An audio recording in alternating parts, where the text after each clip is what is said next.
it's completely extraordinary when I start thinking of the power of the declaration that prayer is, that you can declare a future and then live into it. And people meditate, they practice prayer in different ways, and it's just something that can sing to many, many people's hearts. So when Peter suggested doing a universal day of prayer, I'm like, for the flourishing of humanity, I was like, absolutely. And then, just not one day in a year, but 2 times, I was like, absolutely. And then there was a moment when someone said, well, who do we know that's really great at this distinction or this capacity? And I thought, my friend, Reverend Graylan Hagler, I've known him since 1991. And we used to participate at Shiloh Baptist Church in the Rainbow Coalition with Jesse Jackson for Reclaim Our Youth in Washington, D.C. And so we met once a week and we became very, very good friends. And we went on to, he's just such a powerful stand for social justice, equal rights, and labor rights. And we did a lot of things together around no sweat labor over the years. And just his commitment, his heart, and his activism is perfect for this conversation. So I am totally ecstatic that he's here. And I want to introduce my friend, Graylan Hagler. Well, thank you so much for that wonderful introduction, Susan. And, Susan always brings such joy and energy into everything that she's engaged with. And that is not waned over the years, but has increased over the years. And so I thank Susan for all of the energy and the power and the spirit that she brings to everything that she encounters. Thank you, Susan. And I want to thank you for just allowing me to be here with you a few moments to share a few words around this idea of humanity and of prayer. I want to start out by this way. There's a song in the Black tradition. It's a simple song. And it's a song that says, somebody prayed for me. Somebody had me on their mind. Somebody took the time to pray for me. I'm so glad they prayed. I'm so glad they prayed. I'm so glad they prayed for me. And then it goes and it talks about your mama praying and does the same lyrics. And of course, your father praying, the preacher praying, the deacon praying.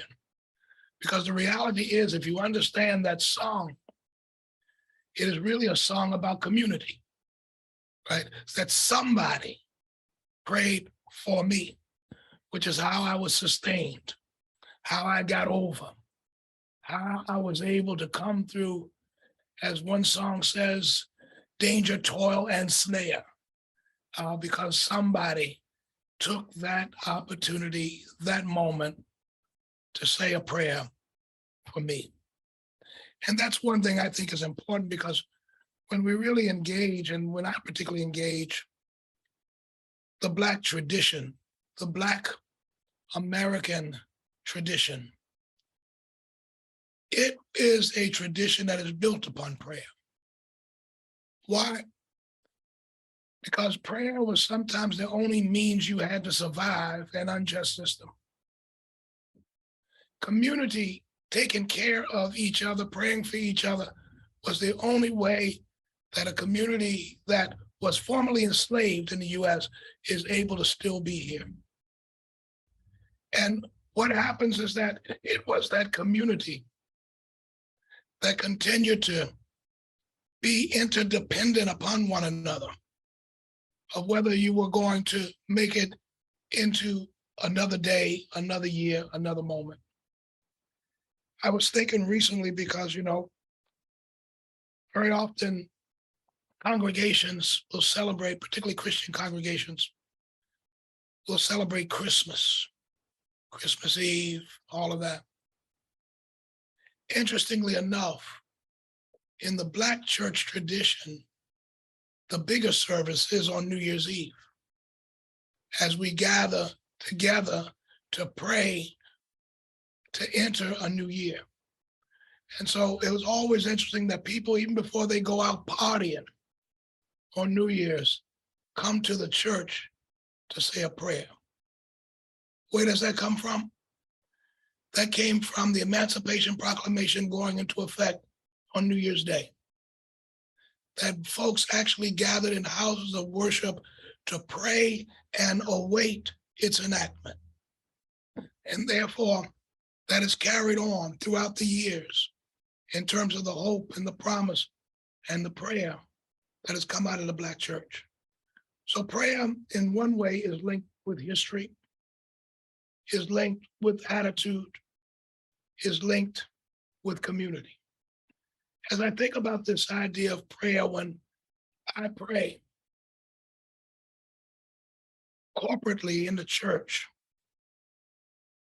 very often I'll close my eyes and there's a pause of silence, which sometimes in our very verbal society makes folks uncomfortable.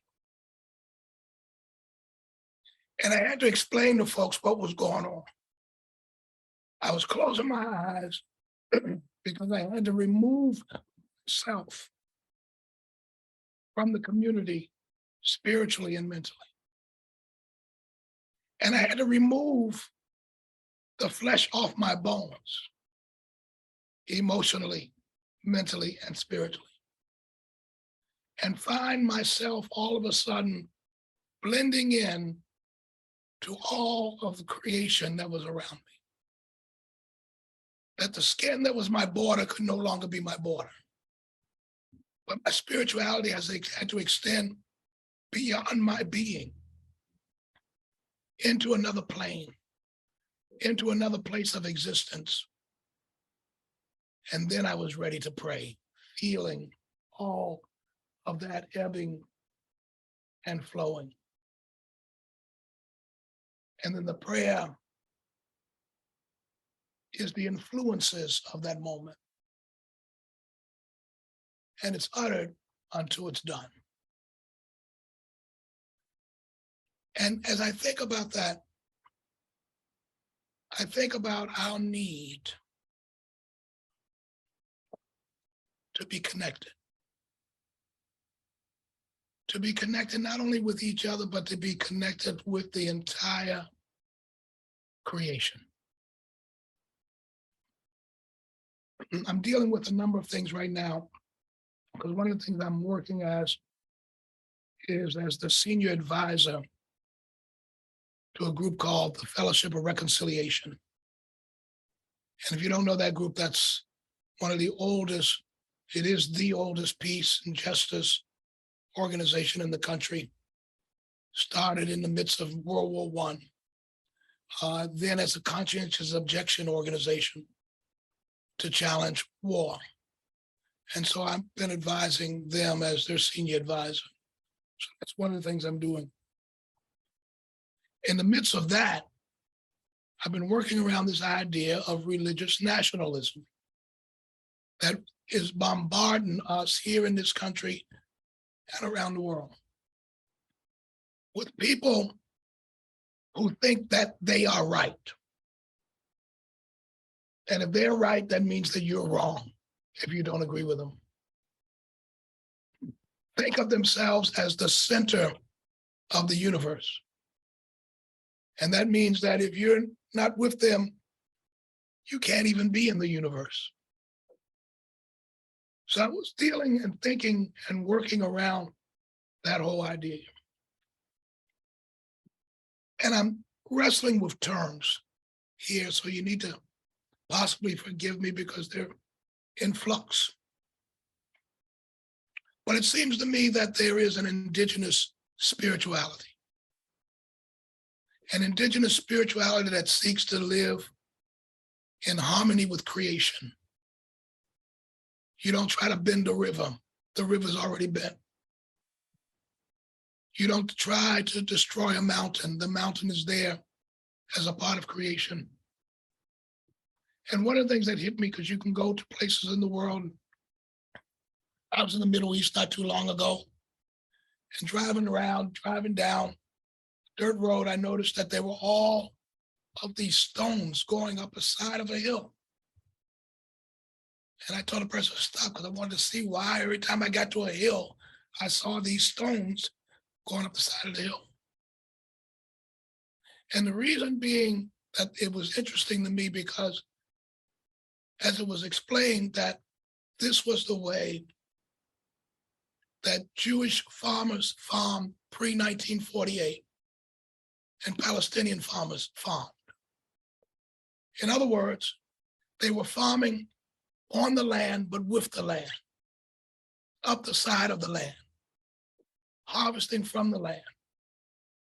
The interesting thing to me was also to run into shepherds and caves in which shepherds lived and had built hearths inside those caves. Again, living upon the earth that the earth has provided, but the earth is not ours. And if the earth is not ours, then it's not ours to destroy. It's not ours to manipulate. It's not ours to distort.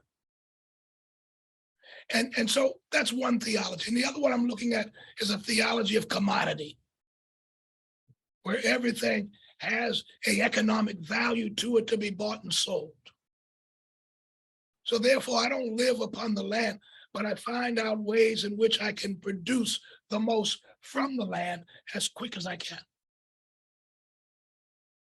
And basically, to hell with tomorrow, whether the soil is depleted, whether you have global warming, that's for somebody else to deal with. What I'm dealing with right now is my own bottom line and my own existence.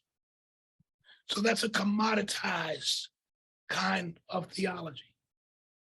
And we're called, in a sense, as we move into what I consider a higher plane of spirituality. We need to see ourselves as part of creation, but not creation. We need to understand our interdependency upon the earth and the environment and the climate in which we exist in. And in a sense, that's a part of our praying. Because as I explore the subject of prayer, we know that humanity needs it. Because there's war and there's conflicts of all kind, and violence and hatred and racism and parochialism. Now, prayer is often cited by organized religion as a call to the divine and a wish for the divine to engage and respond. But often what we define as prayer is insufficient because it almost borders on the superstitions, the superstitious, and the magical. Because prayer actually requires action from the petitioner. And examples are, you can pray for good health, and then you do everything possible to sabotage that prayer. You pray for good health, and then you go along and you engage in every kind of habit that's going to wreck your health. Why would you expect to be healed? So prayer and action has to go together. You can pray for happiness. You can follow exactly along the same lines, right? You got to find the things that give you purpose and meaning and happiness and joy, and then you got to accentuate them. That's the way in which we begin to actualize our prayers. Same way we can't pray for peace in the world and then allow nation states to engage in everything that distracts from peace. Other words, we have to live in a way in which we decide to peacefully coexist with one another. What gets in the way very often? Money and collective self-interest. Therefore, we will execute a war to expand marketplaces and forget about the carnage. It's just collateral damage. Number of bombs and money that's spent on bombs and weapons and missiles. Ukraine is a perfect example. And I'm not excusing what Russia has done, but you also realize at the same time that this is a war to expand marketplaces and to protect marketplaces.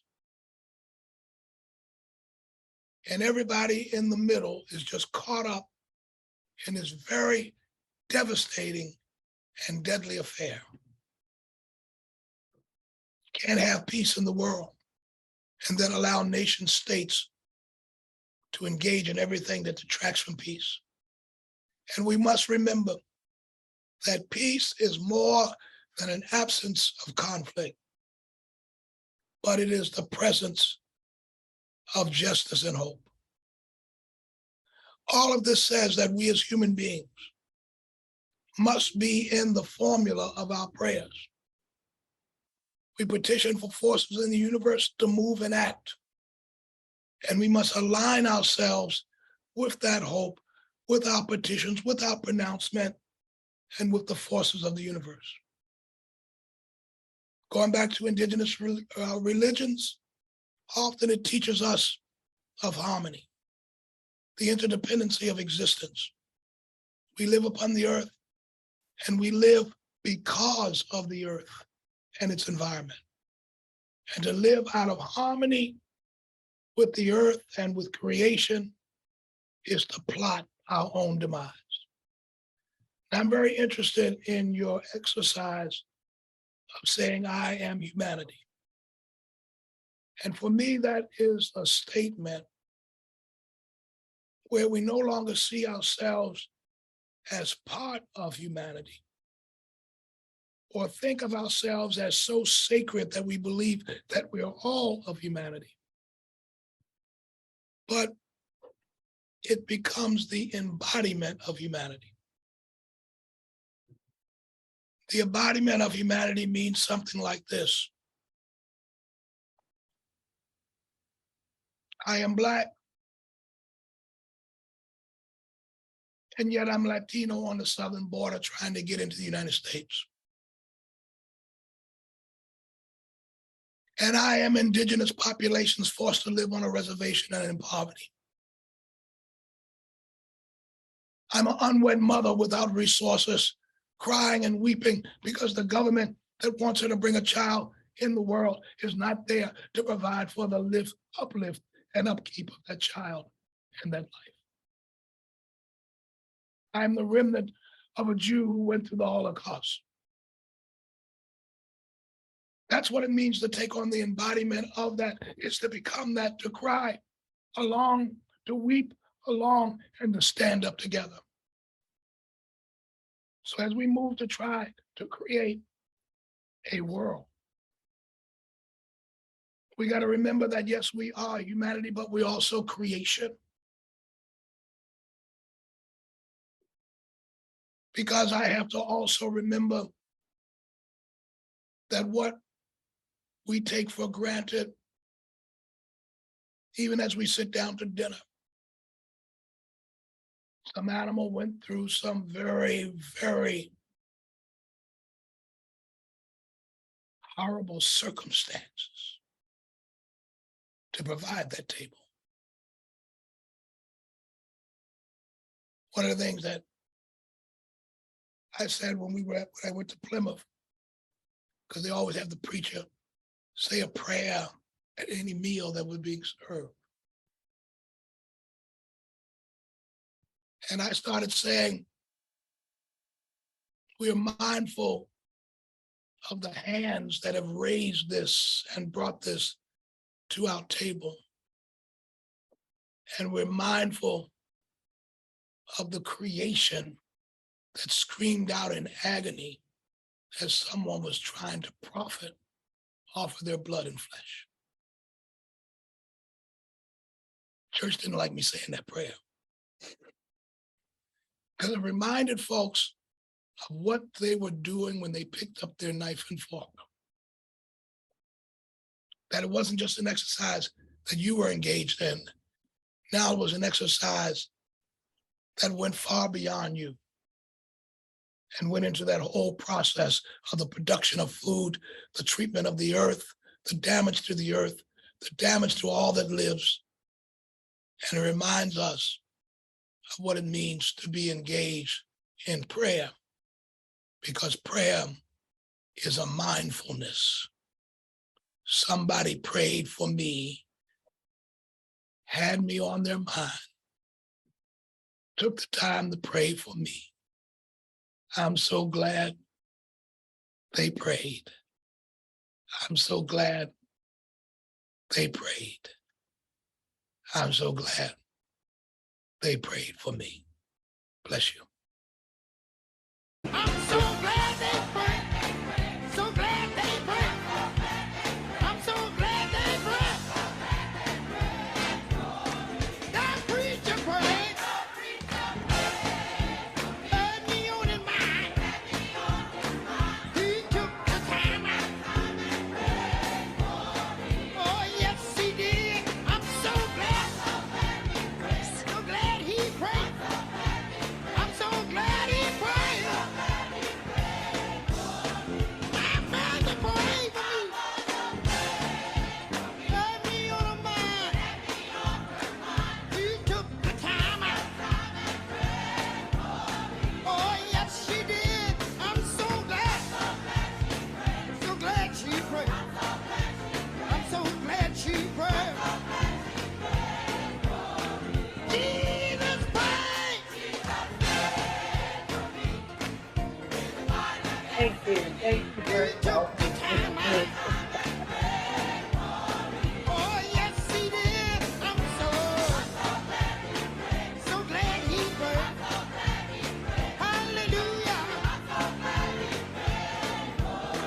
Somebody pray for me. Hallelujah. They took the time out. Yeah, I'm so glad. So glad they prayed. I'm so glad they.